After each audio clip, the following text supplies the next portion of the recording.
السلام علیکم اور پاکستان ونگ میں خوش آمدید۔ اسلامک کوائن کیا ہے اور اسے کیسے استعمال کیا جاتا ہے؟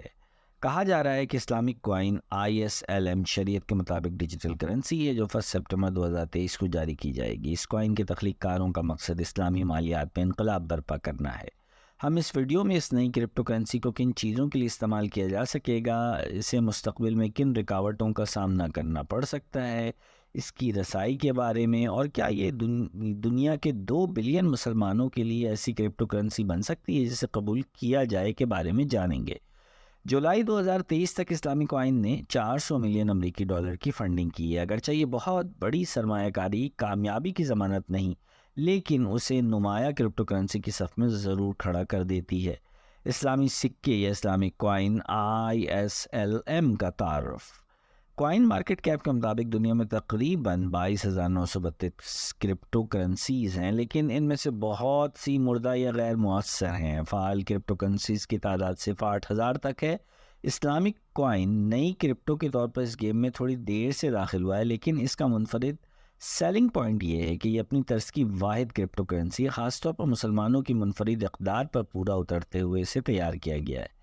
مسلم کمیونٹی 1 سے 2 بلین پر مشتمل ممکنہ طور پر ایک بہت بڑی مارکیٹ ہے جو دنیا بھر میں پھیلی ہوئی ہے۔ اسلامک کوائن ISLM ایک ایسی ڈیجیٹل کرنسی ہے جو شریعت کے اصولوں پر کاربند ہے۔ یہ اس نوعیت کی پہلی کرپٹو کرنسی ہے جسے 1 سپتمبر سے فروغ کے لیے جاری کیا جا سکے گا۔ اس کے اجرا کے لیے حق بلاک چین کمپنی 400 ملین امریکی ڈالر کی فنڈنگ استعمال کرے گی۔ شریعت کی تعمیل کا کیا مقصد ہے یا کیا مطلب ہے؟ شریعت کے مطابق ہونے کا مطلب اسلامی قانون کے اصولوں پر قائم رہنا ہے۔ اسلامی اصول سود کی وصولی یا ادائیگی کو منع کرتے ہیں، اور یہی اصول منافع کی تقسیم یا رسک شیئرنگ کے لیے بھی ہیں۔ اسلامی مالیاتی اصولوں کے تحت غیر یقینی لین دین کی اجازت نہیں ہے۔ معاہدوں میں واضح شرائط و ضوابط ہونے چاہئیں، اور اس میں شامل ہر فرد کو ممکنہ نتائج کو اچھی طرح سمجھ لینا چاہیے۔ ایسی سرگرمیوں کی اجازت نہیں ہے جو جوئے یا قیاس آرائی سے مشابہ ہوں، جیسے منافع حقیقی تجارت کی بجائے موقع کی بنیاد پر دیا جائے۔ اسلام میں حرام کاموں سے مالی اعانت لینے کی بھی اجازت نہیں ہے۔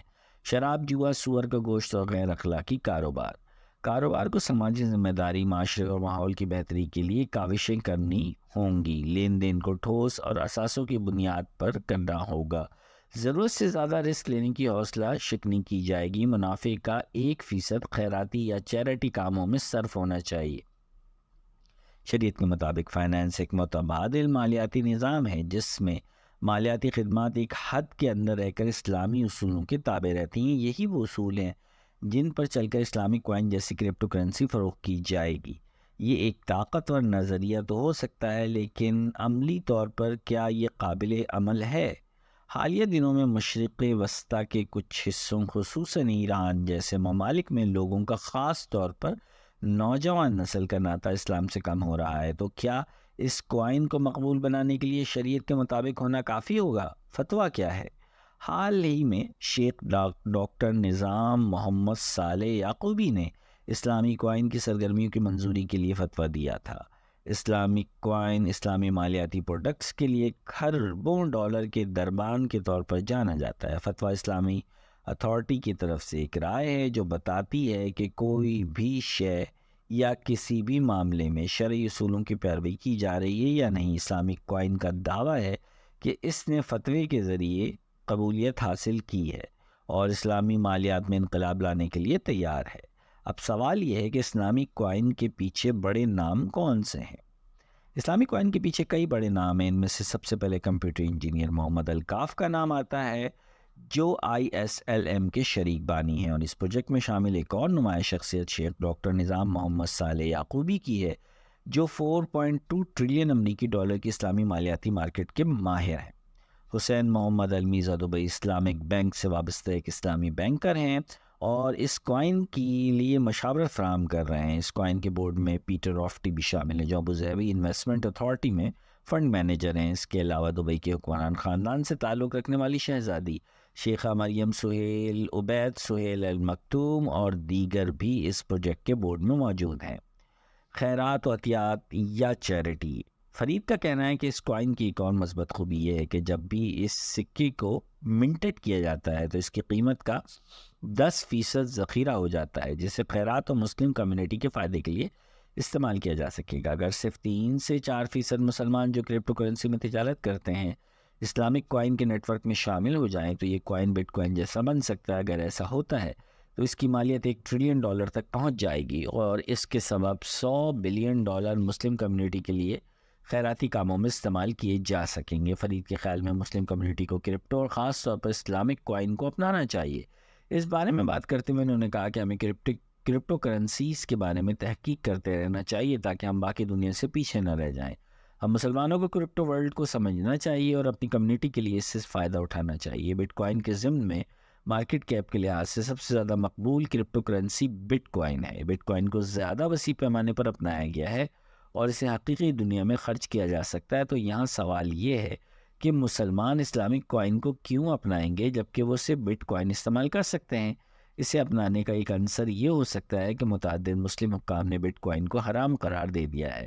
شریعت کے مطابق ہونا اسلامک کوائن کو دوسرے کرپٹو سے مختلف بناتا ہے، لہٰذا یہ اس کرنسی کی برتری ہے۔ خلاصہ یا حاصل کلام، اسلامک کوائن کرپٹو اسپیس میں ایک اہم نمائندگی کر سکتا ہے۔ شریعت سے مطابقت رکھنے والی ڈیجیٹل کرنسی جو عملی مسلمانوں کے تقاضوں سے مماثلت رکھتی ہے شاید اگلی بڑی کرپٹو بننے کے لیے مقبولیت حاصل کر لے گی، تاہم مسلمان اس کے اصولوں سے متفق نہیں ہیں اور نہ ہی تمام مسلم حکام فتوے سے متفق ہیں جو مستقبل میں اس کی مقبولیت پر فرق ڈال سکتا ہے۔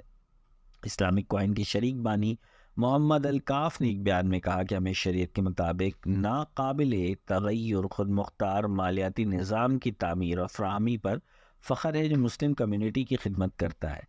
اس کرنسی کا استحکام ایک ستون ہے جو اسلامی اقدار کے ساتھ جڑا ہوا ہے، بدلتی ہوئی دنیا اور روشن مستقبل کی دلیل بھی ہے۔ اب دیکھنا یہ ہے کہ کیا اسلامک کوائن بٹ کوائن کی سب سے بڑی کرپٹو ہونے کا اعزاز چھین لے گا یا کیا یہ اپنے سے وابستہ امیدوں پر پورا اترے گا۔ ابھی تک کے لیے اتنا ہی۔ مزید اپڈیٹس اور خبروں کے لیے پاکستان ونگ کو لائک اور سبسکرائب کر لیجئے۔ ویڈیو دیکھنے کا شکریہ۔